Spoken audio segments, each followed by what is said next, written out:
The iPhone 13 mini is at once the smallest of the newest iPhones, the cheapest of the newest iPhones, and it's also my favorite of the newest iPhones. Dang it, folks. That's the trifecta right there. Brands should have no higher aspirations, in my opinion. With that front-loaded YouTuber hubris out of the way, you should buy the iPhone 13 mini.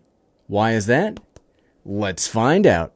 What's up, everyone? I'm the Everyday Dad, and if I can figure it out, you can figure it out. No kidding, I love this phone. I love the 12 mini, and I love the 13 mini. While I understand that the folks buying phones seem to prefer the bigger sizes over time, I'm definitely in the outlier there, because for my money, this is the perfect size. But before we dig too deep, as this is a you should buy video, let's quickly touch on a few disclaimers. 1. While Apple let me borrow an iPhone mini when these were first released, this iPhone mini that I hold in my hand is my personal phone that I bought myself. 2. The purpose of the You Should Buy series is not for you to, in fact, buy everything mentioned here. I'm the only crazy person that actually has to do that. This is more of a celebration and validation for all of us that, yes, consumer technology is pretty cool, and we don't need to focus on the negatives so much. And I'm not going to be digging into specs or anything in this video. At the end, I'll leave a link to a couple of my other videos that can run you through these specs and ordering options, and even some cool accessories if you decide to go out and buy this phone. With that out of the way, let's get into the reasons. Easily the biggest weakness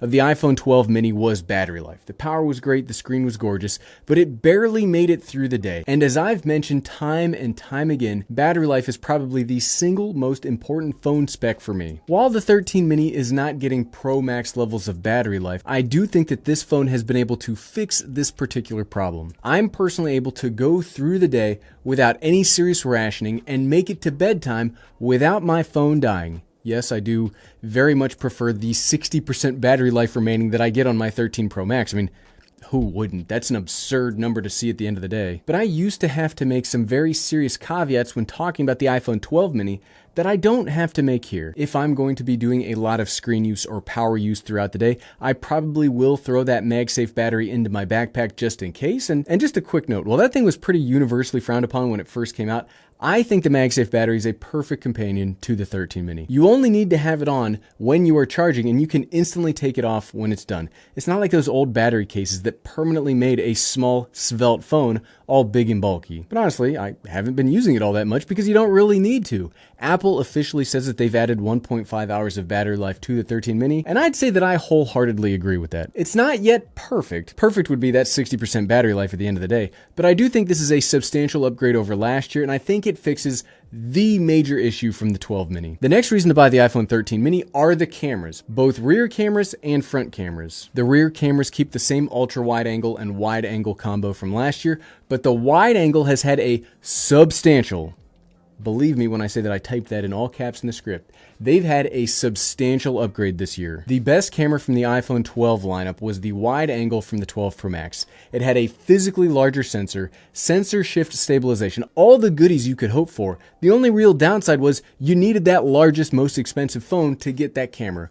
Well, this year, that camera is on the smallest phone. Well, technically, it's on all of the iPhone 13s, but that you get it here is the wildest part of the bunch. This camera on the iPhone 13 mini is better than some whole dedicated cameras, and combined with Apple's computational photography and the machine learning built into the CPU, it's just so good. It is missing Apple ProRAW, which is a big shame because that's this wild new combination of new school computer assisted photos and old school raw photo data. That profile is amazing by itself, and I wish it was available here, but it does look like Apple's reserving that for the Pro phones. But even without that, the ultra wide and wide angle cameras on the 13 mini make this the perfect family camera. It's tiny, it's super easy to use, and it takes fantastic photographs. Look at this.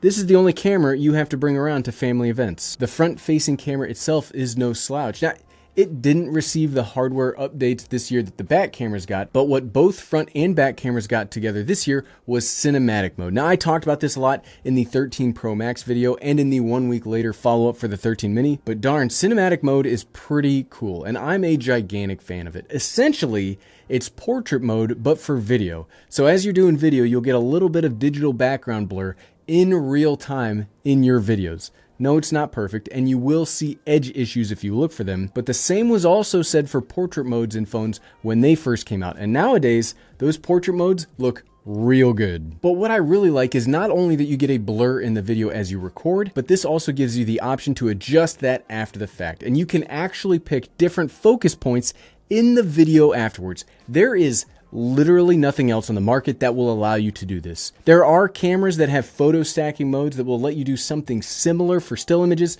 like it'll take a series of 10 photos and then you can decide within those photos where you want the focus to be. But nothing else will let you treat your focus point as metadata in video that can be adjusted in post. I know I've been hyping this up in my recent videos, but I cannot get over the implications this could have for the future of video. It's seriously crazy to think of depth information as just metadata, even if it's not actually metadata. These cameras are wild, yo. Plus, when you are recording video, they look fantastic. Not only in direct natural sunlight, but even under these studio lights as well. In my own unboxing video, I was very shocked at how good both the front and rear cameras look. Normally, small sensors like these give weird splotches and give skin a waxy look when you are under these huge studio lights. But this looks pretty darn good, and with a few corrections, can look almost as good as one of my big YouTuber cameras. Dang, I think after the fact, we'll see that we have taken up about half of the video to talk about the cameras on the iPhone 13 mini, and yes, this is missing the telephoto from the Pro lineup, but no kidding. I think this is the most useful set of cameras that you'll find on a phone today. It's so good. The next reason to buy the iPhone 13 mini is the price. Yes, this is the cheapest phone in the 13 lineup, but you will get all those other things that we have and we will talk about, even though it's the cheapest. And $699 is a lot of money. But in cell phone land, that's pretty middle of the road. And I like that even though this is the low-end phone on the iPhone 13 lineup, you'll get 90% of the functionality of the iPhone 13 Pro Max. Obviously, you'll be missing a camera and you'll be missing ProMotion in the screen. But all the iOS 15 stuff is in here and it is for the taking. Plus, like we mentioned, you'll get that cinematic mode. I'm such a huge fan of lower end base model tech, and the price of this phone is crazy good, especially with all these other features included. The next reason to buy piggybacks off that one a bit. Apple has doubled the base model storage in the iPhone 13 and 13 mini. So instead of 64 gigabytes at the lowest end, which was a pretty tough sell in 2020, and yes, would have been a much tougher sell in 2021, instead of that low storage, you'll now get 128 gigabytes at the base model.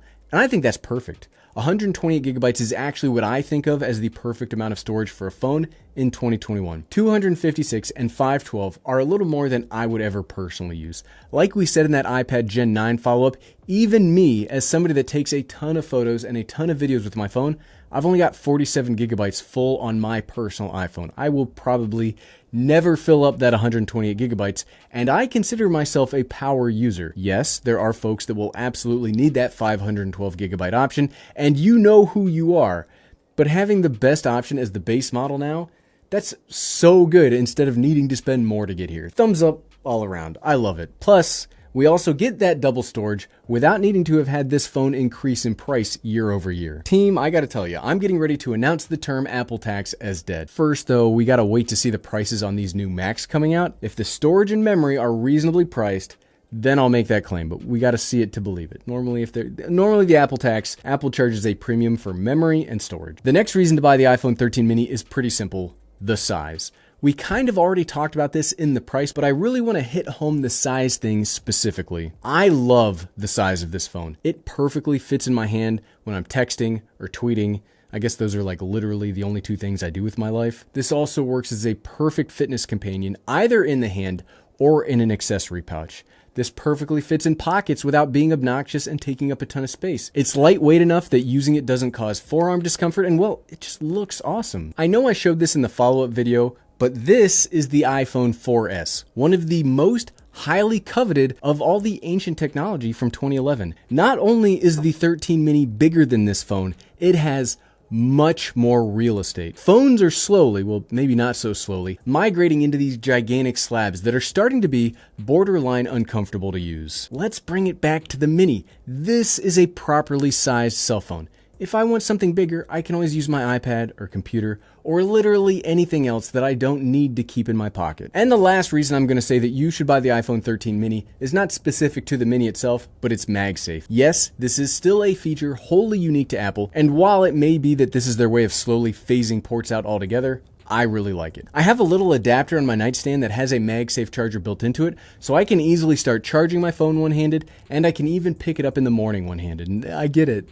I get it, team. When I make videos like this, people are like, why do you even need to do that? And it might sound like a dumb thing to be excited or happy about, but I've absolutely knocked my phone off my nightstand a ton of times trying to unplug a cable one-handed. And I've had wireless charging fail because my phone shifted so slightly in the night. Magsafe is like the best of both worlds in that you get cable-free charging that is also secure enough that you don't ever have to worry if your phone is actually going to charge throughout the night. It's like the perfect combination. Plus, there are some other accessories that you can get to work with it too, and we all know, but if you've seen my channel for any amount of time, you know that I'm a very big fan of accessories. But at the end of the day, so what, right? I love this phone. The mini line of the last 2 years will rank as my absolute favorite iPhones that Apple has ever made. And if they do end up bringing this line to an end next year, well, that will break my heart. Apple, if you're watching, don't. Keep the minis around, please. Please. It's as powerful as the bigger phones while being the cheapest, best value phone in the whole lineup. And it's got cameras that will put traditional point and shoot cameras to shame. This is basically the perfect iPhone, and I'll keep banging that drum as long as possible, and you should totally buy one. And if you liked this video and you now agree with me about the superiority of the mini iPhone, here's a link to my video showing all of my favorite accessories for this, the tiniest of the iPhones, and you can find it by clicking right here. Click, click, click, click, click, click, click. Thanks for watching.